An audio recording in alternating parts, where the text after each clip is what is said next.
Junior. Y ya estamos con la segunda nota de este Decime la Verdad.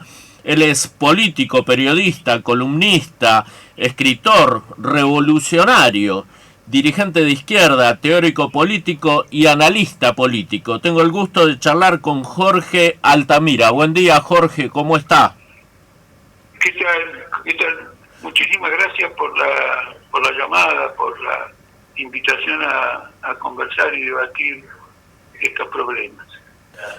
Muchas gracias a usted, un verdadero placer tenerlo por primera vez en Decime la Verdad. Jorge, la primera pregunta que deseo hacerle es cómo vivió la previa de las elecciones del domingo pasado y cómo el después, una vez conocidos los resultados. Bueno, como la mayoría de la gente, los resultados me sorprendieron, simplemente porque en la elección del 7 de septiembre, Milei había recibido una derrota muy fuerte en la provincia de Buenos Aires, pero por sobre todas las cosas, porque atravesaba una situación de crisis financiera enorme, fuga de capitales, que no son factores que permitan que un gobierno le vaya bien en las elecciones. Cuando aparece la operación financiera de Estados Unidos para evitar que todo se vaya al diablo, metiendo dinero y prometiendo dinero, se planteó un interrogante. Yo me planteé ese interrogante. ¿Cuál va a ser la reacción? ¿Una reacción de esto me trae orden o esto es un avasallamiento a la independencia del país? Porque lo que hizo Estados Unidos, lo que hicieron Trump y Biden, fue convertir a Argentina en un protectorado financiero. Quiero decirle que la plata que uno le debe a un acreedor privado es simplemente un tema de dependencia de ese acreedor privado. Ya si la plata se la debe al FMI, que en la lista de acreedores va primero, ya es una dependencia relativamente política. Pero cuando uno entra en una dependencia con otro Estado, y en este caso con el imperialismo norteamericano, se transforma en una colonia financiera, en un protectorado. La prueba está es que las medidas que se tomaron en ese momento fueron diseñadas en Washington por parte de Caputo, su equipo y la tesorería norteamericana. Bueno, en una parte importante del electorado prevaleció la idea de que ante una crisis financiera de esta envergadura habría que votar en la línea que marcaba Estados Unidos, una parte mayoritaria en contra, porque aunque Milei ganó con el 40%, eso significa que el otro lado, en diversas listas, se agrupó el 60% restante y además un elevado ausentismo. Con lo cual esa fue la visión previa y la visión posterior de estas elecciones. Bien.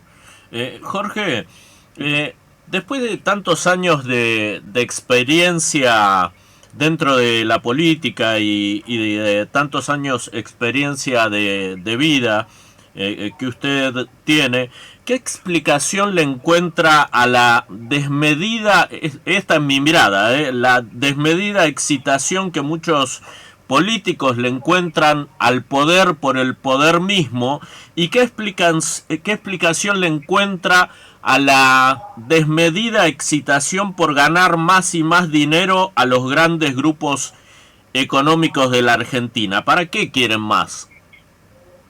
No, pero no, sí, le voy a decir lo siguiente: el capitalismo no funciona en términos de puras ambiciones personales. Es un mecanismo social, económico, complejo, de alcance mundial.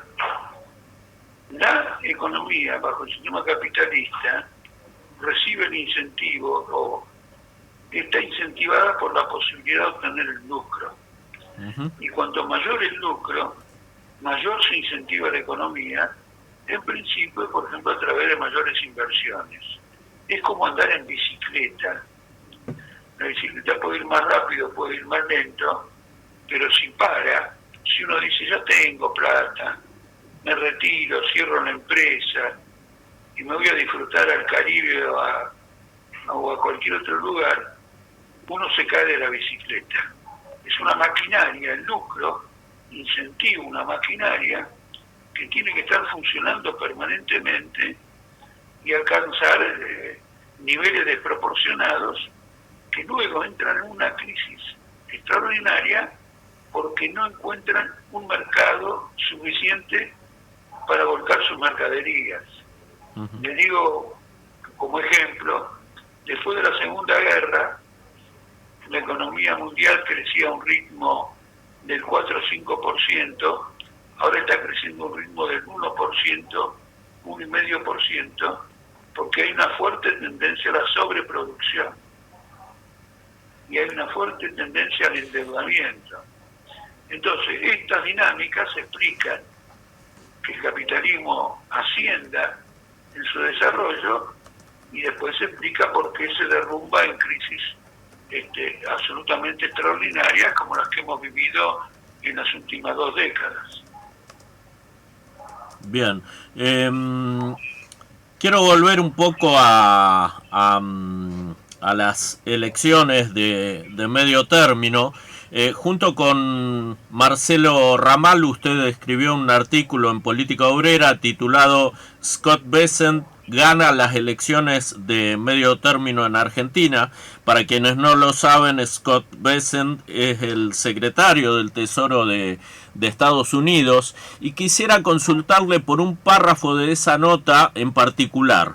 Ustedes con Marcelo dicen, la clase obrera, sin embargo, no ha captado esta situación de impas o encerrona, aunque la intuya. Lo hará sin duda con el agravamiento de la crisis social que anuncian las nuevas medidas del gobierno. La pregunta que deseo hacerle está relacionada justamente con la clase obrera. Y también me lo pregunto yo, si en esta elección que pasó la clase obrera no se dio cuenta de todo lo que viene sucediendo y de lo que sucederá, ¿por qué cree usted que próximamente podría llegar a darse cuenta?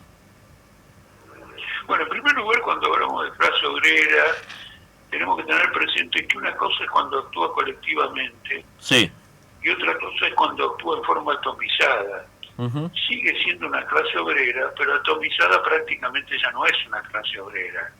Porque una clase obrera no es simplemente el personal que trabaja en la producción, sino que también es el personal que trabaja en la producción y tiene conciencia del lugar que esa producción ocupa en la organización del país. ¿Qué quiero decir? Que la fuerza de trabajo es explotada por el capital y la ganancia del capital proviene de la explotación de la fuerza de trabajo.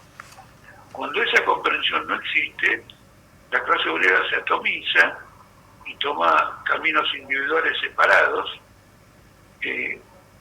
Tradicionalmente en Argentina, digamos en muchos años, los obreros de las grandes fábricas votaban casi siempre en forma cuasi unánime cuando había elecciones, y ahora por el contrario eso no ocurre.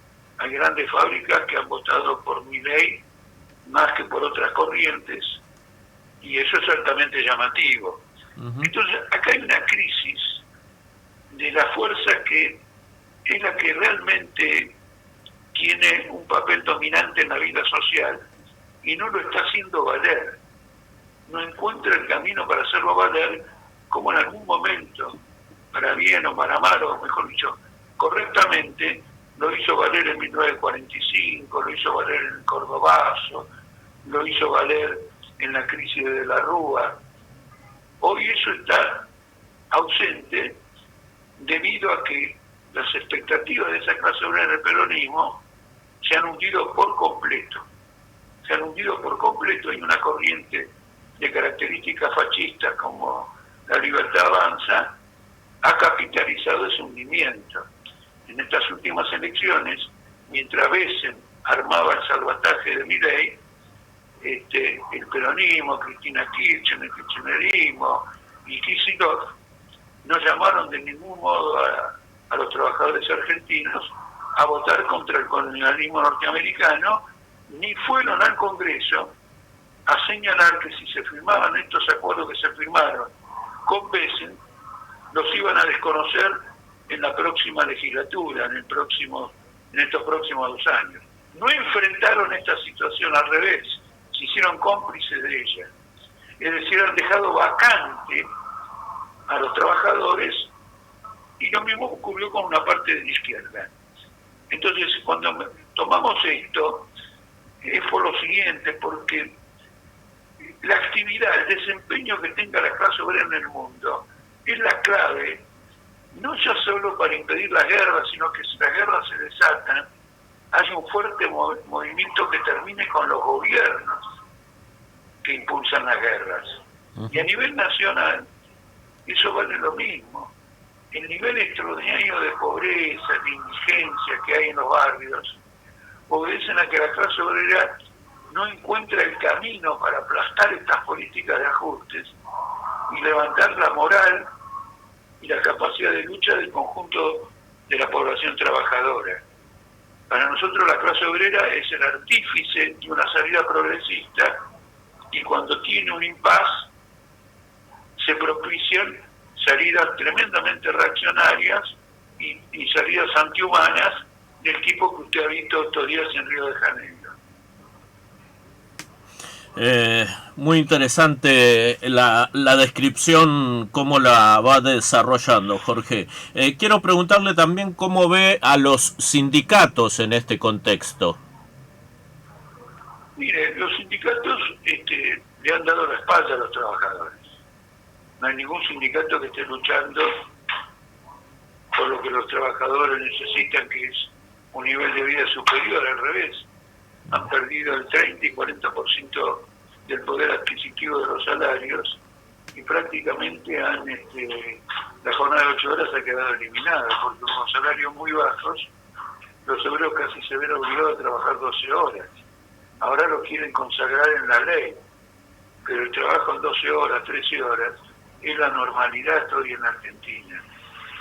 Salvo que a uno lo suspendan o lo despidan, pero bueno, la suspensión y el despido es un agravamiento con respecto a las largas jornadas laborales.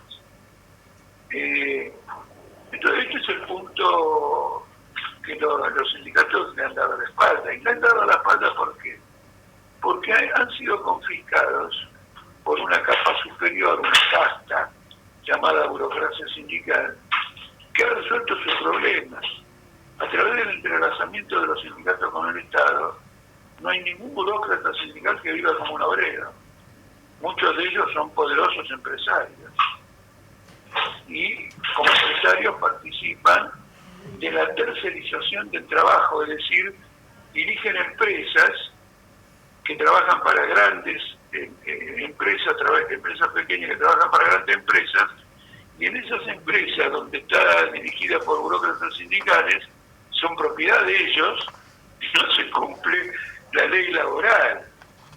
Entonces, como usted ve, es una camada extraña a los trabajadores, que a lo mejor se puede conmover uno u otro dirigente sindical, que al menos yo no conozco, en una circunstancia extraordinaria, pero ha probado definitivamente que no la guían los intereses de los trabajadores, sino la preservación, su propia usurpación en los sindicatos. Nadie está 40 años al frente de un sindicato si no es como un monopolio que tiene que ver con la solución de sus problemas sociales o personales.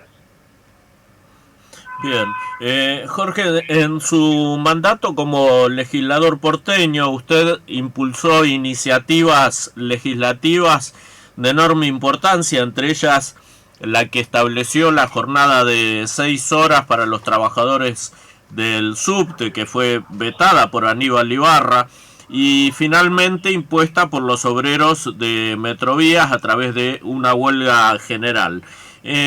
También me ronda la cabeza esto: ¿por qué se sigue votando a alguien, me refiero a Milei, que está anunciando una reforma laboral perjudicial para los trabajadores y que dentro de esa reforma bueno, esté incluyendo algo que usted acaba de nombrar, como es una jornada laboral de 12 horas. ¿Por qué el trabajador continúa autoflagelándose?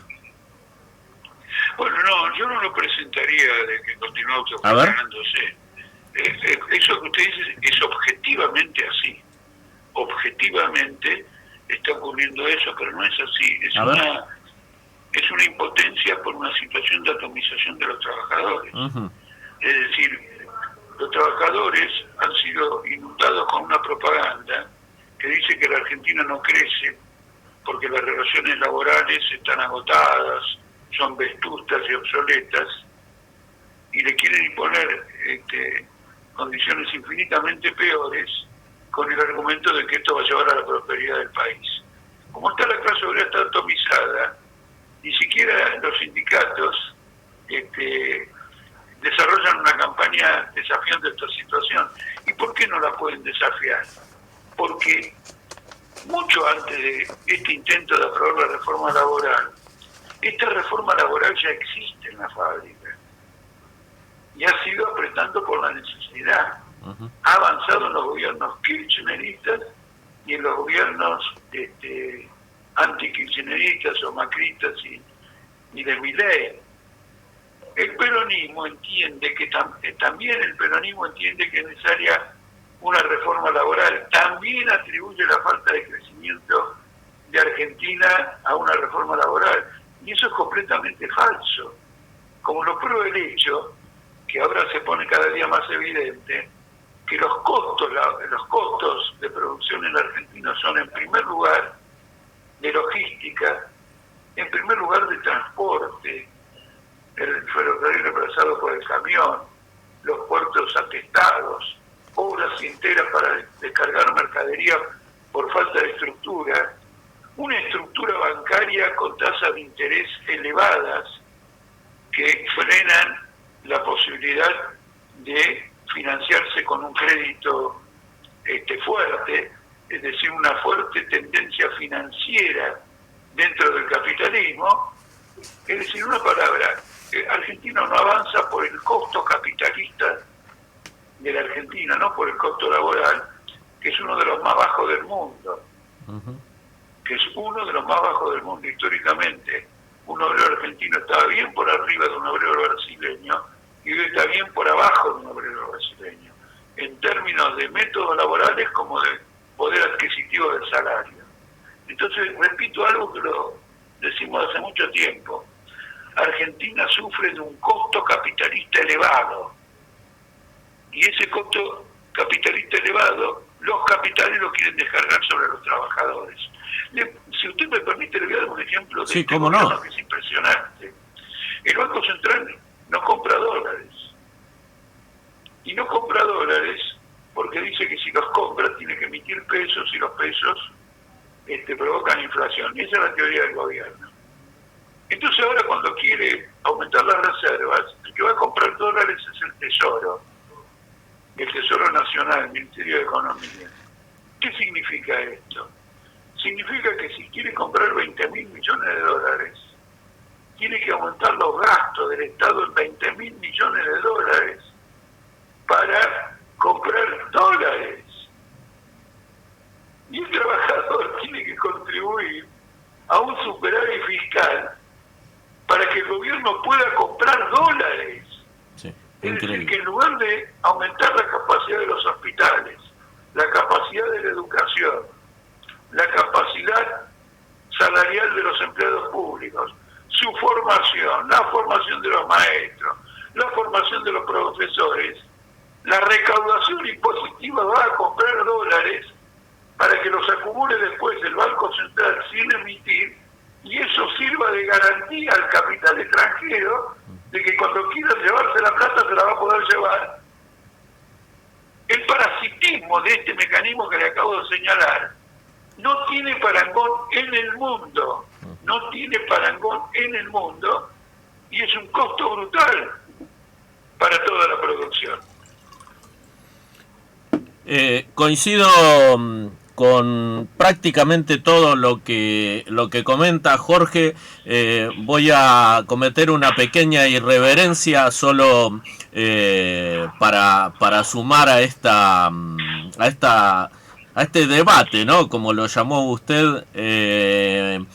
Solo un pequeño detalle, a mí el costo laboral me gusta llamarlo inversión laboral, porque me parece que no es un costo el tener empleadas y empleados. No lo tomo como costos, lo tomo como que el empresario, bueno, que toma obreros u obreras, tiene que realizar esa inversión, porque sin obreros y sin obreras su empresa no funciona. Así que me tomo la irreverencia esa de hacer este planteo al querido Jorge Altamira. Solo ese Pero detalle.